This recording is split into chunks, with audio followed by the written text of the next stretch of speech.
biomedical engineering student at the University of South Florida. And I'm just recording this video as my Gilman follow-up project. And what I really wanted to do through this video was to just spread more awareness about the Gilman Scholarship while also sharing me just recreating my favorite foods that I had while I was in Italy. Tiramisu, I had a lot of tiramisu. A lot of different kinds. Some were favorites, some were not. But yeah, tiramisu was so good that I just had to recreate it. And I'm also recreating lasagna. I don't know exactly how to say it in Italian, but it's like the bolognese version. I don't know if I mispronounced that correctly. But I actually had lasagna once when I was in Bologna. And it was technically like a green lasagna, but I couldn't find green lasagna in the US, so I had to resort to kind of just regular lasagna. I tried trying to dye it with spinach. It didn't work out. But yeah, those are my two favorite things that I tried while I was over there. And so throughout this video, I'm just recreating those, showing you guys what I did. I'll also copy the recipe links and the caption. But just generally, just to give some kind of backstory on my study abroad experience. Initially coming into college, I was not planning on studying abroad. I didn't really see the importance of doing it. It kind of just felt like something extra, I guess, or something I could do outside of college that I didn't need to do while I was in college. And so my mind eventually changed the summer before my junior year when I saw that USF Honors College, which I'm also part of, was having a physician shadowing study abroad trip in Italy, in Florence as well. So I was super interested in doing that, and I had applied and stuff.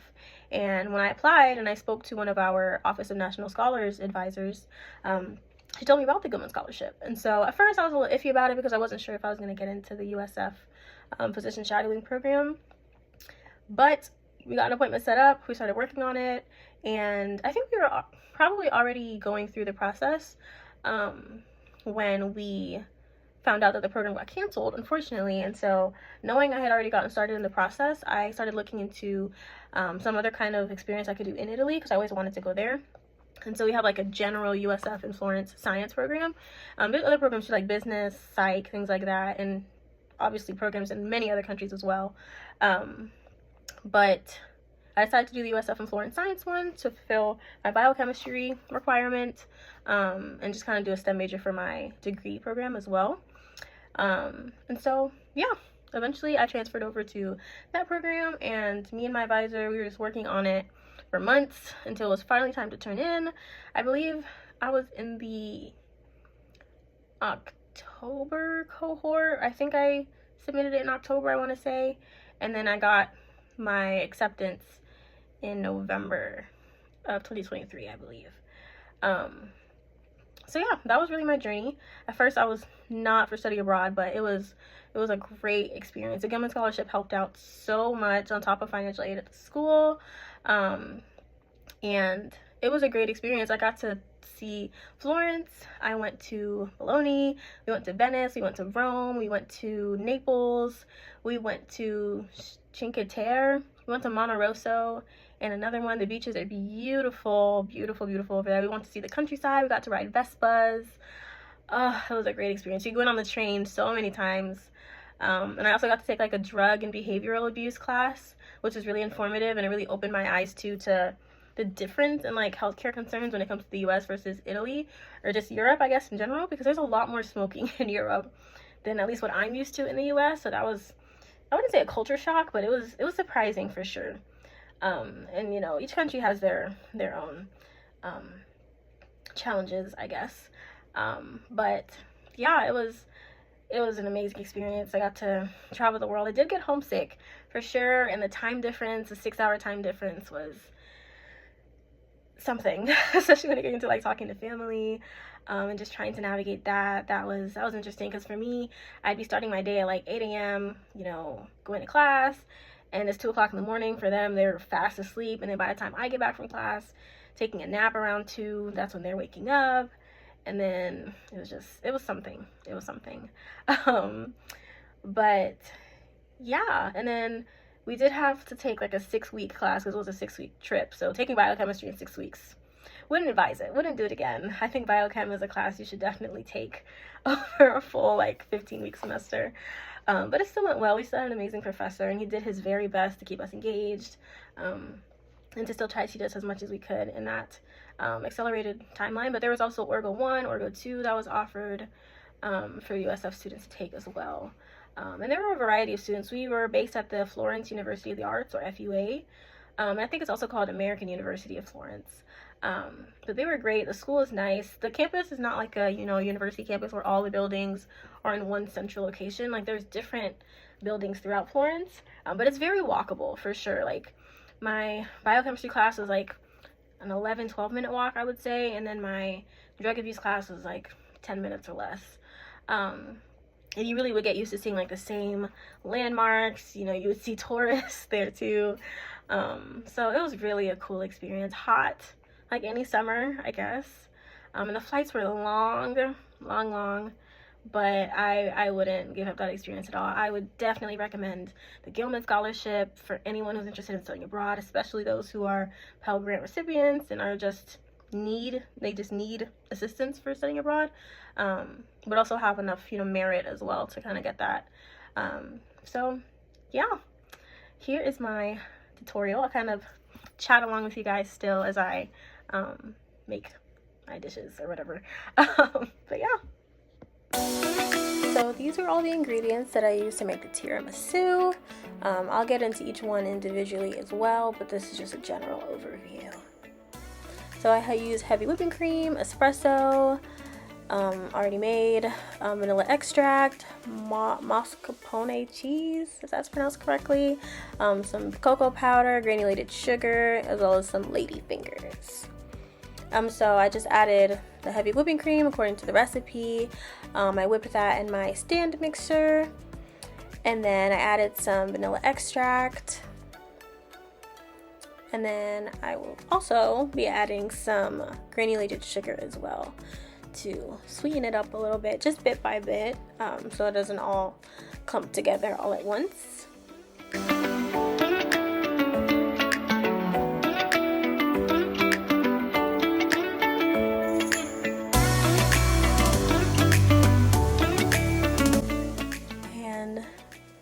This is going to be just the whipped cream as is. I'm just showing you what that looks like. Stiff peaks and cold. And then we're going to add the mascarpone cheese with it to really give it that oomph that tiramisu truly has, a true tiramisu from Italy. Had a hard time opening it, as I do with a lot of things in this video, as you will see. And I like to smell things. It didn't really smell like anything, but it tasted like cream cheese crossed with butter to me. But this is me just kind of mixing it all together. I didn't leave it to soften at room temperature, so it was a little bit hard to mix to where it was like a uniform mixture, but we still made it work. We still made it work.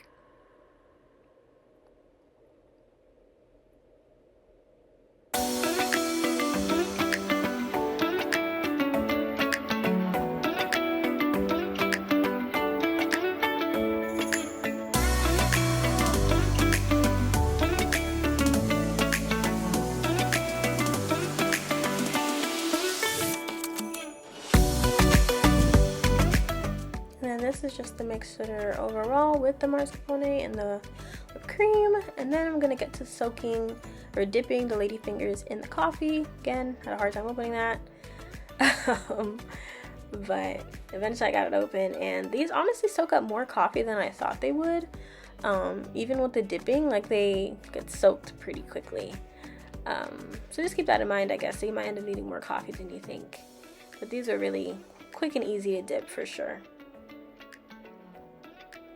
And then you just go ahead and layer the whipped cream cheese or whipped cheese mixture, and just continue layering those until you're done.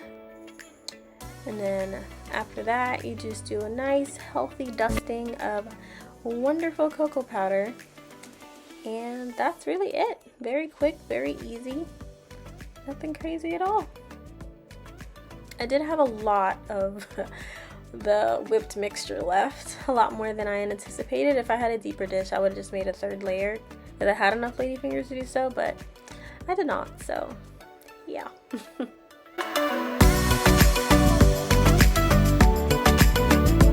there just goes the dusting.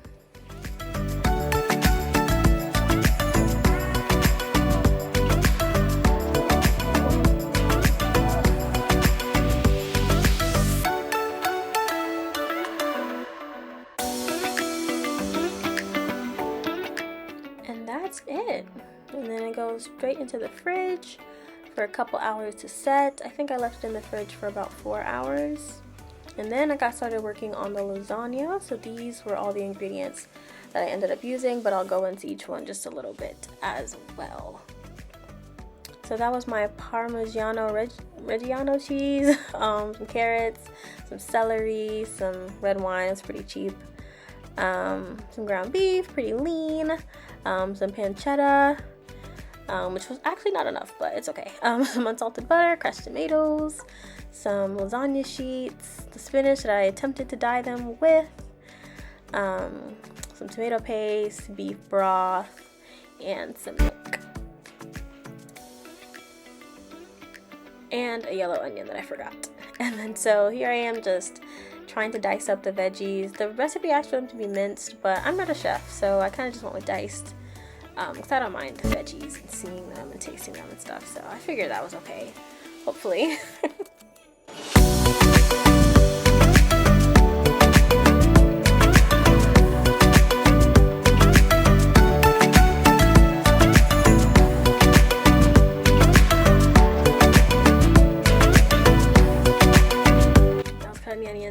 Classic teary eyes, but I kept going. I'm strong. But those are the diced veggies, and I just started melting down some butter to start cooking those up. You add the onions, let those cook for a while. This took several hours to do, like probably 3.5 hours, and it should have been much longer, but you cook the onions for a while, and then eventually you add in the celery for a little bit. Those don't have to cook on their own with the onions as long as the onions do by themselves. But then you add carrots. That's coming up. And then when it comes to the pancetta, I didn't have a food processor, so I used my blender to kind of try and mince it up as much as I could. It did look like a big blob, like ground almost, but it was pretty broken up in the end once I start stirring it, as you'll see.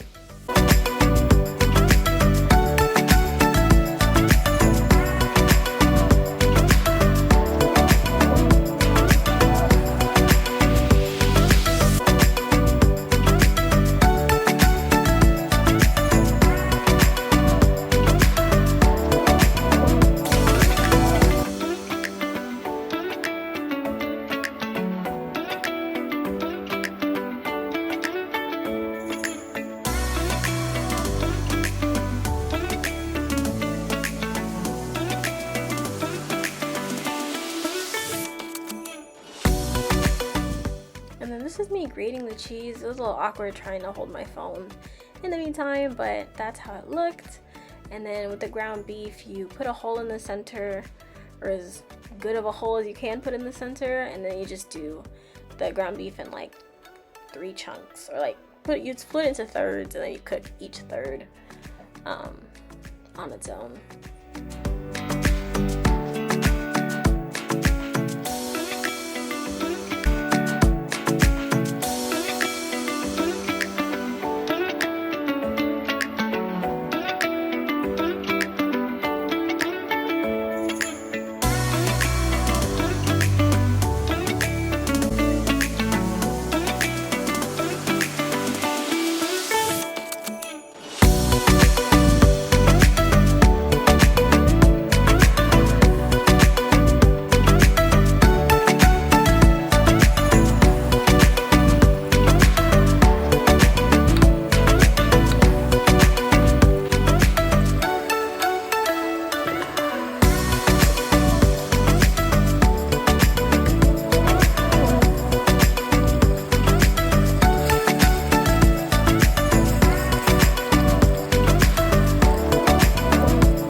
verdi. I also added cayenne, which I'm not sure will be noticeable further along in the video, but for some spice I did add some cayenne. And I kind of just measured kind of with my heart. I didn't use a measuring spoon or anything. But this is the wine that I'm adding. You kind of do half at a time. Let it reduce down. That was a cayenne that kind of just flashed there. Yeah, it's the rest of the wine going in and just kind of letting it cook and do its thing.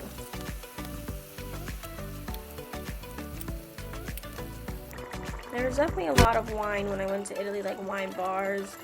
Wine offered pretty much in every restaurant. I'm not personally a huge fan of wine, but mojitos were pretty good when I went over there.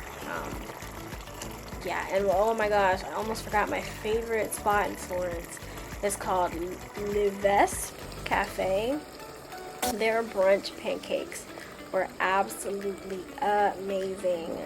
So good. And they had I think it's called like a mule kind of drink that was kind of close to a mojito, but I had like ginger too, some rosemary. That was also really good. So definitely recommend if you're ever in Florence. But anyways, back to the lasagna. Just adding the tomatoes, and this is kind of the point where you just let it simmer down for a while. Ideally it should be for like 3 hours, but I did not have all that time to do that. But this is the bechamel sauce. Very straightforward. I didn't record myself doing it individually, but that's what it looked like. And then now it's time to assemble, starting with a base of bechamel sauce on the bottom. So you do the sauce, pasta, ragu, the sauce, and then cheese. And I had a good amount of ragu left over when I was done. But yeah, I was also on the phone with my partner or my boyfriend. So you can see I'm talking a lot more and chatting and laughing. So yeah.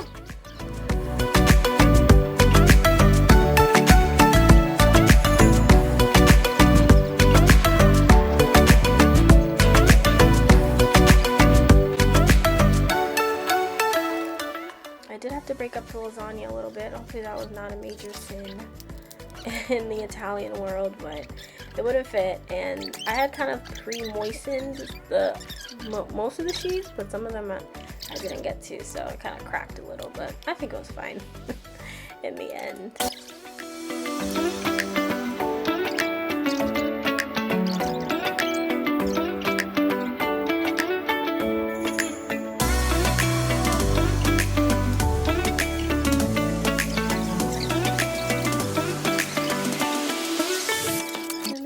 Sprinkling the rest of the Parmigiano Reggiano. I really don't know how to pronounce it, but that cheese, I did sprinkle it on the top as well as some oregano to give it some color before sticking it in the oven to cook for about 25 to 30 minutes just to make sure it was fully cooked and golden brown. I did close the oven. You don't see that in the video, but I did close it.